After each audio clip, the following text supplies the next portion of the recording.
So I'm here with Dr. Roy Sugarman. I'm going to have to read his biography because it's so extensive. Dr. Sugarman is a clinical neuropsychologist, a clinical psychologist, and a peak performance psychologist, and there is a difference between those three. He is also a noted rehabilitation expert in traumatic brain injury, mood, and anxiety disorders in children and adults. He serves as a clinical lecturer in psychiatry at the University of South Wales. New South Wales. South Wales, sorry, here in Australia. So let's start with the book, Saving Your Life One Day at a Time. I know a lot of your love and heart went into that book. So what would you say is the overall mission, vision about that book? What do you want people to get from Saving Your Life? Yeah, I think the major issue with people looking for things in their life is that they follow a siloed approach. You know, they'll say, well, I have to go to the gym. You know, or maybe I should eat better, or maybe I should have better friends, or maybe I should spend money and travel. But the whole point of body and brain and the whole point of optimizing yourself, of being a better version of yourself every day, is it kind of breaks down into 7 areas. And the book is the result of about 30 years of looking at this stuff and about, I think I calculated 22,000 journal articles and about 800 books. And just distilling them comes down to about 7 areas of your life you need to address if you're going to optimize, if you're going to have the best body and brain, and if you're going to achieve a lot of what you want to do in life. But the philosophy is that can you be a better version of yourself every day? Can you wake up the next morning better than you were the day before? And how do you do that? 7 areas. So what are the 7 areas? Well, the big 2, which is how I lead off in the book, is movement and nutrition. And when we do that in an integrated way, we realize what's good for the body is good for the brain. The reason that is because we studied the body for hundreds of years. We were able to dissect the body and work out which gizmo does what. And then we got down to the cellular level about what chemical needs to be there and what level of nutrition. But we couldn't do that for the brain until maybe the last 100 years. And we've been pretty bad at doing that with the brain. So people focused on the body, forgot about the brain, and didn't realize there is actually no distinction. The brain is this big thing that directs the body movement, directs all of the temperatures and controls all of the biological parameters of the body. And the body is the thing that moves the brain around to get to where it wants to go, but also provides the brain with all of its nutrition. The brain doesn't store energy, or it's completely dependent. So on the body, the brain is dependent. Yeah, if you separate the brain from the body, I mean, you can cut off your arm. And, no, you go into politics. You go into politics. That's great. Or you become a professor of psychiatry. You know, depending if you're a high-functioning psychopath or a failed narcissist, defines where you're going to land up. But if you separate the neck from the body, obviously both die immediately. Yeah. And that's what people forget, is that the brain is a physical organism. Just to give you an example, the enteric nervous system is the biggest nervous system part of the body. Enteric, yeah. Okay. And what it does is it surrounds all your organs in your gut, and it produces most of the serotonin, which goes into your brain. So define enteric? Enteric is this part of your autonomic nervous system. The 3 parts. There's the fight and flight part, which is this, you know, the sympathetic, and then you've got the rest and digest, parasympathetic. The biggest part of it is the gut. Right. So now we find that if you're looking at body and brain, that gut bacteria influences your mood, influences autism. Now they're producing evidence that a gluten allergy is going to give you much higher rates of depression and anxiety. So we're getting into body-brain integration, which is what's good for the body, good for the brain. If I want to treat autism and I want to drop the symptoms by 40%, I just give you massive doses of antibiotics. I can't do that forever, but I'm going to reduce your symptoms by 40% for a while. Because you are affecting the gut flora. Yeah, and all the bad flora are going to go sideways and hide in the stomach until the antibiotics are gone. Then they're going to come flooding back. So we know now giving probiotics to people is going to influence brain activity. And we know that feeding your body massive amounts of sugar is not only going to help you get cancer and Alzheimer's, but it's going to help depress you and create inflammation. So the body and brain are so vitally connected that the reason we separate them and the reason we see mental illness as different to any other kind of illness is because of just history. It's got nothing to do with the reality that body and brain are one. And so the book and these 7 areas that you look at are those that will optimize both your body and brain simultaneously. So what are the 7 areas, though? So the first 2 are going to be nutrition and movement. Nutrition, movement. So once you've read those 2 chapters, you know everything there is to know and you do absolutely nothing. Right. The third one is motivation. Motivation. So you've got to work on your motivation, on the deep emotional drivers, which actually dictate how you think. I mean, all of our thoughts are processed pretty much in the first few hundred milliseconds.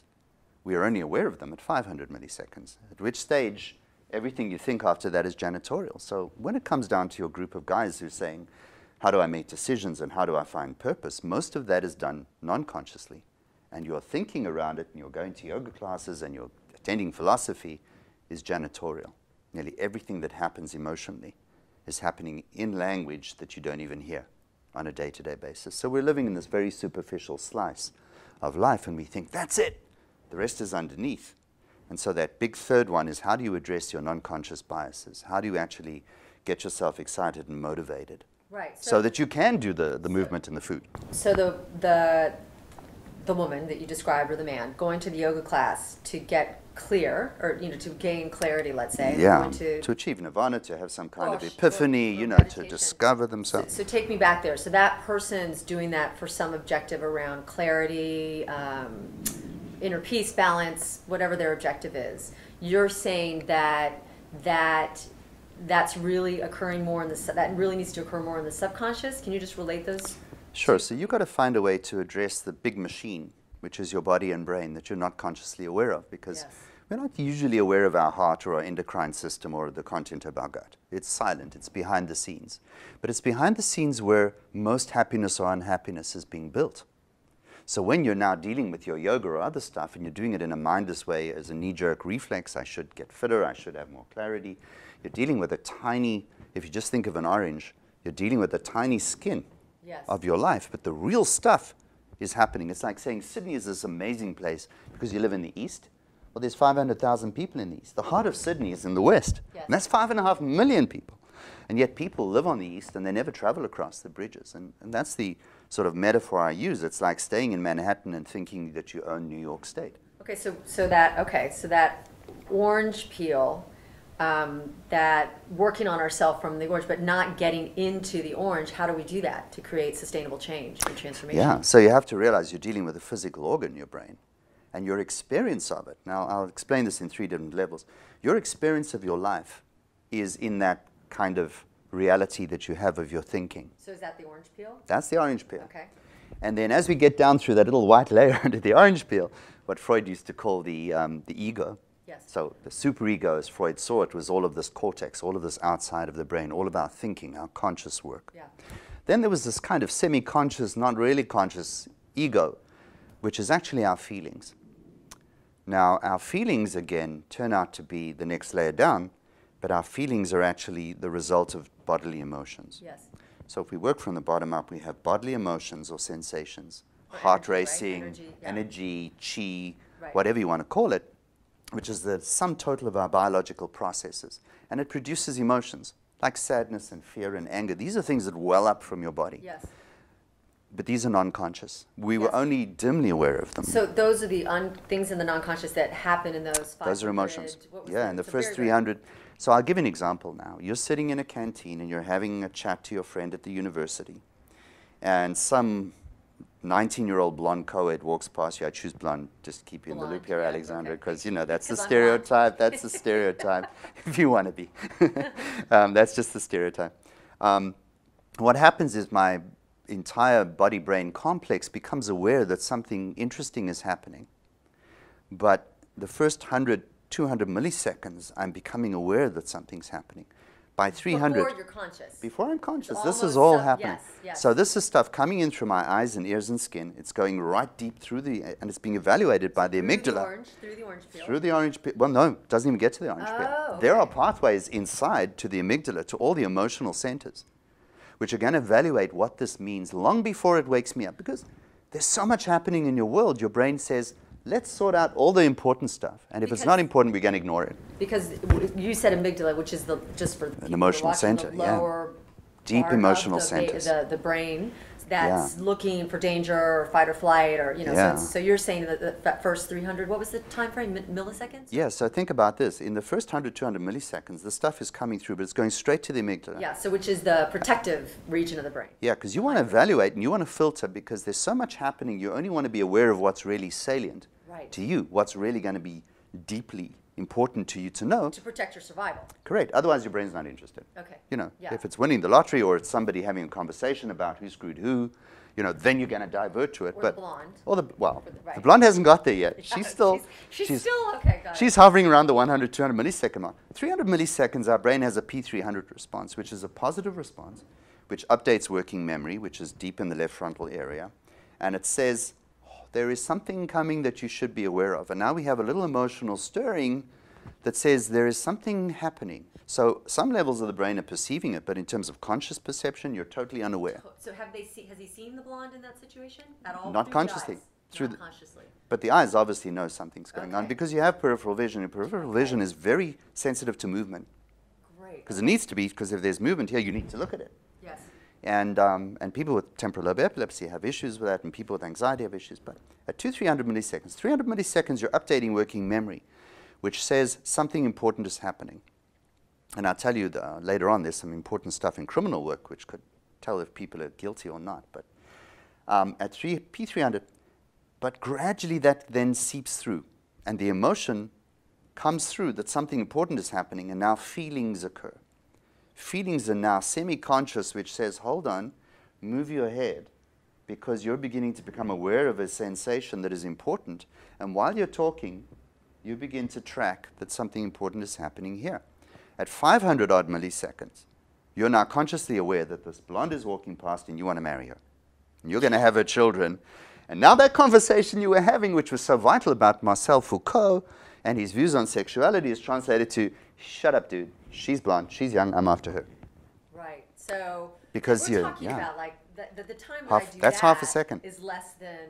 Wow. Yeah. So that it takes about 1.5 seconds to stop your motor car, but it's going to take you 500 milliseconds to turn your head and realize. But by the time you're turning your head, your brain has already said to you, there's something important happening. It's worth looking at. And by the way, this is how you feel about it. Okay. So the rest is janitorial. What you do about those emotions and feeling is now at the level of thinking, and that's where you strategize and you decide to pursue it. But you have no real idea that the decision to pursue her was taken automatically. You have no non-consciously. Control. Okay, so let's tie that in for people, because really, I'm fascinated by that, but people really don't care unless it relates to somehow, I don't want to say objectives, but somehow real-time relationship to their life. Like, what does that mean for an individual when they are trying to get healthy, to lose weight or get fit because they're not well, or lose weight in general? How does it relate to someone who's, really looking for a partner in life? And I'm going to call them goals and objectives, but I really don't mean that. I'm talking about that real inner desire stuff that people really kind of crave and yearn for. Sure. And that's the point that I'm making here, is that the drivers that will dictate what you're looking for, the decision you make, who you choose as a mate, these are non-conscious. You think you're choosing someone. You're not. Yes. For instance, your first kiss. If you go back and look at a whole range of people who met their spouse or whatever else they did, met their partner in life, they don't realize that the first kiss is something that they probably remember more than having sex for the first time. And the reason is because when you kiss someone, you're assessing the value of their nervous system, and the value is specifically of their immune system. Because you're going to be attracted to people who are going to add to the immune system of your baby. And half the time the kiss is going to be off-putting because you're too related to that person and your immune systems are too much alike, and you're going to go, that wasn't a great kiss. So that's when, yes, I have heard that. So that's when the relationship is not, the chemistry's not going to work between you and Absolutely. the kissy. And that's just a sort of lightweight example. You mentioned someone trying to lose weight. So I have a young girl comes to me, she's 4'10", she's really tiny, and she's quite heavily set, and she's carrying a bit of weight, and she comes to me and says, I've got about 4 weeks to go to my wedding. I've ordered my wedding dress from China, and by the way, it's about 3 dress sizes smaller than me. I've got to lose 20 kilos. Wow. So 44 pounds she's got to get rid of. That's wonderful. It would also kill her because she would have to go deeply anorexic, down to 35 kilograms, which would be not sustaining of life. But she's determined, and she's gone from doctor to doctor. The question you have to ask yourself has got nothing to do with the wedding dress. It's got to have something to do with non-conscious drivers. So now the point is this. You have to make contact, and you have to coach yourself emotionally, which means you have to be able to address the deep, cherished emotional drivers which are going to guide your decisions. If you're not in contact with those, and if you don't access the deep emotional drivers which formulate your goals and formulate your preferences and describe how your feelings and thinking are going to go, you're never going to lose that weight. So how do you do that? So I talk to her and I say, okay, so you've told me it's important to be addressed. What's that going to do for you? And over a series of questionings, just driving deeper and using advanced accurate empathy and other tools we have, looking for emotions and reflecting, okay, so what I hear you saying is that you felt robbed by your childhood and there was problems with mom and whatever, and it turns out that she was bitterly abused as a child. So what you linked up for her is her wedding dress size desire is actually non-consciously linked up to something that happened to her when she was younger? Yeah, and it starts to be mundane because although her mother and father were drug addicts and drug dealers and terrible, her grandmother, which she called her grandmother, turns out to be a next-door neighbor that used to look after her sometimes when she was sitting and crying alone in the hall while Dad was beating up Mom, and she gave her Barbie and Ken dolls. And her first attachments and her first relationships in life were two plastic dolls that were skinny and tall. And because Ken was violent with Barbie, Ken would always leave Barbie, and the only reason she could think of that she was no good and her parents hated her was she was clearly fat and they were thin. You mean Barbie with the, I call this the Barbie phenomenon. Yeah. Barbie nightmare. Barbie was amazing. Barbie was loved. Barbie had Ken. And what does she find when I meet her fiance? He's tall and thin, and he looks like Ken.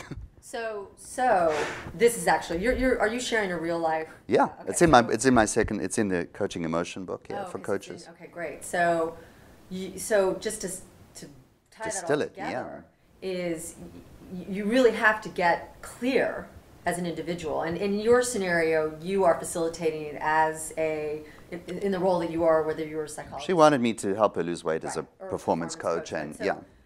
But her doctor said, you're going to die, go and see the clinical psychologist who's a performance psychologist and can deal with your crazy brain. That's me. So do you have any, how would someone do that themselves, with themselves? Because you said, you really need to be attuned to your objectives, to the things that you desire. Sure. So here's the thing. If you're going to try and do it and sit in a room, you're just the passive victim. You mean by yourself? By yourself. You're going to do this on your own. You're going to go into some kind of deep, transcendental, whatever else, and try and encounter yourself. It's very difficult to do. Yes. And it's difficult to do because you can never be objective about the subjective reality. I mean, I can measure it. I can put you through a 5-minute test where I can tell whether your biases are negative or positive, whether you have a heightened disgust, emotional center driving the insula, or whether you've got all these other amygdala emotions. But it's very difficult to do on your own because we're not designed that way. We're designed to share with people and to explore things. So that's great. So you're saying it really needs to be in a conversation or relationship with another, whether it be a coach or psychologist in that situation. Yeah, I mean, loneliness is a great predictor of Alzheimer's, for instance. Sorry? Loneliness is a great predictor of Alzheimer's, of depression. Sure. Because how do you encounter your own resolve if it's not tested out on somebody else? You need mirror. You need mirror neurons. You need people to say, I mean, I had a woman talking, and I just looked up one day and I said to her, it sounds like you're not angry. Why are you angry? Well, maybe you are angry, but you were robbed. And she broke down in tears that she'd been robbed, and it was a big issue for her. Her whole life she's angry, and she says, I'm angry, but in fact, the emotion was one of being robbed, of being deprived, of having stuff. Something that happened to her when she was younger? Her whole life she felt that way, and it was just her knee-jerk reflex that people were taking from her. So she felt robbed because she'd been robbed as a child? No, she was just robbed everywhere she went because she used to give everything she had to people, and they never respected her, and she would rush off and help everybody. As a result, her close friends couldn't get to her because she was helping every John Doe. So I got her to focus on just engaging with her friends and forgetting about the rest of the world. And suddenly people weren't all taking from her. They were beginning to give back. Because she got clear? She just got clarity on a whole range of issues, but she needed me or somebody else who was listening. Yes. So to bounce back stuff, because once you get into a groove, it's like a groove on the old-fashioned black vinyl records. You're just going to go round and round until you hit the label in the middle, because nobody changed you. Okay, and that groove, can you tie that into brain neurology? Because isn't that related to myelin sheathing and the patterns of the neurotransmitter? Can you go into that? Because those grooves are really important to our development, right? Because if we're in a particular groove, there's no way out of it unless it's facilitated the way you're saying. Sure, and people get stuck. And they get stuck in stuckness, and they can't find their way out because the patterns of thinking they're using to unstick themselves are the patterns that created the problem in the first place. Yes. So that camera cannot take a picture of itself without a mirror. It's a great camera, it's great digital, it's got all of this fancy stuff. The one thing it cannot do is take a picture of itself. It cannot assess itself. Right. Because the tools that it's using to assess itself is itself. At you. That's so there's that paradox. Yeah. So the issue is really, we don't have a fixed personality. It's dependent on context, and context across our lives ties all those cortical knots to create our personality. And I can prove it to you because we have a thing called a fundamental attribution error. If I'm ratty and angry and miserable, it's because of circumstance. I had to have my teeth done, my daughter had to have her teeth done, I lost my glasses and I have to wear the sunglasses because of this light that's coming in my eyes because I had the eye operation, and that's why I'm ratty. Today. If you're ratty, yep, well, all the time. All the time. My daughter just crashed her car, I'm ratty again. But if I'm ratty, it's because of all these external things. Yeah. If you're ratty, by the way, it's because you're a bitch, because you're a horrible person.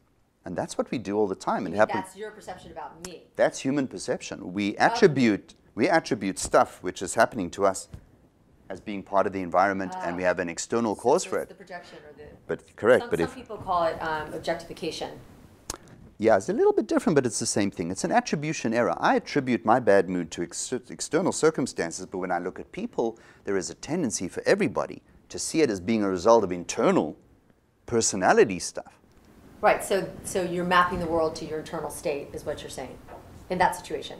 What you're doing is you're saying my internal state is a direct result of external circumstances, which are sort of beyond my control. But you are a nasty person. Right. I don't take into account that you may, in fact, be showing your stuff as a result of external circumstances. So the world actually defines our personality. So going back to the point is, if you want to get out of that groove, you have to encounter someone, a guru, a therapist, a friend, and have a conversation. But the point is to find out, you need to find out what are the deep emotional drivers, the deep personal cherished ideals, which are going to help you link to your purpose. You can't go out in the world to find your purpose, really. You need to start with yourself and begin to look at the checklist and say, why do I really want these things? What is really driving it, as with the girl with the wedding dress? Hey, thanks for watching Alexandra Joy TV. If you want to find out more about how you can create anything and that anything is possible, please click subscribe.